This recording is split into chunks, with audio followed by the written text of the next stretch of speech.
Hey everybody, welcome to Wager Talk TV. I'm Tony Mejia from Sports Memo, here to preview the final game on a Monday night MLB schedule that's pretty full by your typical Monday standards. And we have one of the best rivalries in all of baseball going off as the Dodgers visit the San Francisco Giants for the second time this season in terms of meeting. They played 3 games at Chavez Ravine that the Dodgers swept in early April, winning games, the latter two 5-4 on both counts. LA, though, comes into this game with a little bit of a losing streak going off. They actually have dropped 2 of 3 after winning a season high 7 consecutive games. Going to remind you to like and subscribe at the end of the video. We're going to give you a free pick on this game and break it down. And once again, we appreciate the love here at Wager Talk TV. You'll be able to get free plays in the NBA, MLB. I believe we do some NHL, soccer going forward, and obviously football when it comes back around. So be sure you are subscribing so you never miss some free information on these videos. And again, you got the Dodgers going off against the Giants in the first of this series, beginning on a Monday. Yoshi Yamamoto pitches against Jordan Hicks. And it'll be an interesting matchup because Yamamoto is going to be seeing the Giants for the first time.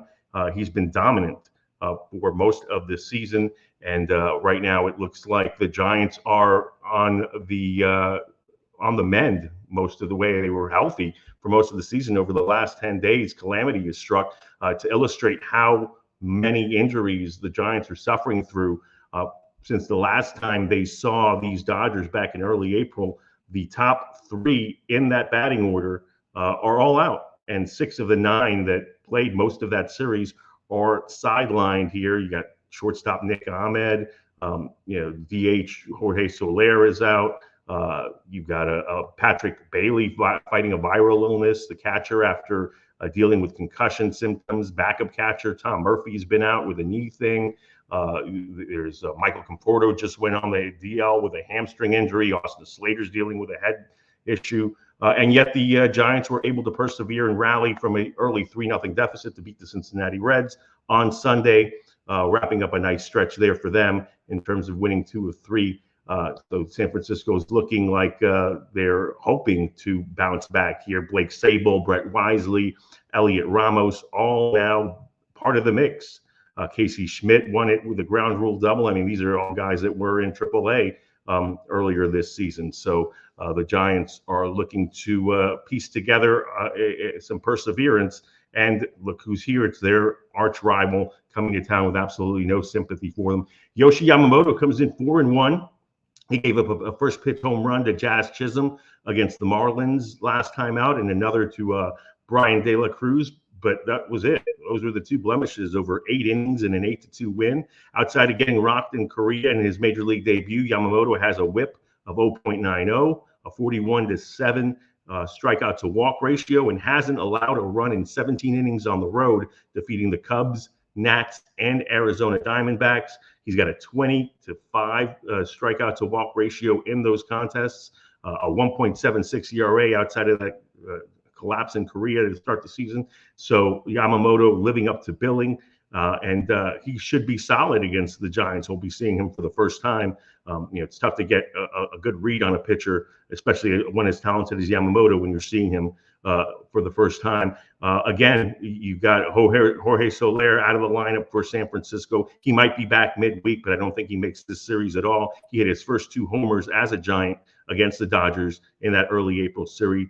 Shohei Ohtani hit his first home run in the final game of the series against the Giants, that 5-4 Dodgers win. And he is questionable with a back issue. He missed Sunday's game against the Padres, but feels like he could be ready to go. So check your lineups before that. And you're going to want to get in on the Dodgers if that's your inclination, and that's my inclination, before Ohtani is announced as a go, because then the line should jump. We saw the number at 185 to 190 really hasn't moved much on Monday morning. The total has. It's gone from 7 to 7.5. And again, Yamamoto versus Jordan Hicks is a solid pitching matchup. Yamamoto obviously has no history against the Giants. Hicks has some history against the Dodgers, mostly as a reliever with the St. Louis Cardinals. He did make a spot start with St. Louis against LA back in 2022, but for the most part, most of his work against the Dodgers has come out of the pen. Freddie Freeman is 2 for 4 against them. Teoscar Hernandez, who was elsewhere, is 2 for 3. And Teoscar is an interesting choice if you want to go player prop. He homered and hit a grand slam in LA's only victory in Petco Park this weekend, but he is 1 for 12 other than that. So that was his only hit. And therefore, I wouldn't recommend, pushing all in on Hernandez to get going, even though he has a solid history against Hicks, albeit with a short sample size. I would say Freddie Freeman is a nice piece to go after. He hasn't had consecutive games without a hit in May and went 0 for 4 against the Padres on Sunday. Before that, he was 6 for 12 in the 4 previous games. And you can always rely on Freddie to work counts and take advantage of whatever the pitcher's giving him. So I would go with Freddie Freeman on a runs, hits, and RBIs prop, betting the over. But my play for this one is to just go straight run line with the Dodgers. You're on the road, so you're getting the full 9 innings with LA on a full game. The Giants utilized their bullpen extensively this weekend against the Reds and gaining a split on Saturday and Sunday. So we'll see who they have available in terms of working behind Hicks. And again, the Dodgers finished 7-6 against the Giants last year. They won the first 3 games, won the final one on October 1st of last season. So the Giants' last win against LA came on September 30th. LA comes in 8 games up on San Francisco with a 27-15 record. And again, given all the injuries facing the Giants and Bob Melvin, I'm going to like the Los Angeles Dodgers to get the job done by multiple runs behind Yoshi Yamamoto. So we're on the LA Dodgers run line -1.5 for the full game. Again, like and subscribe all of our videos here at Wager Talk. I'm Tony Mejia for Sports Memo, wishing you a happy week and hoping that you had an enjoyable and profitable Mother's Day weekend. Again, for Sports Memo and Wager Talk TV, I'm Tony Mejia.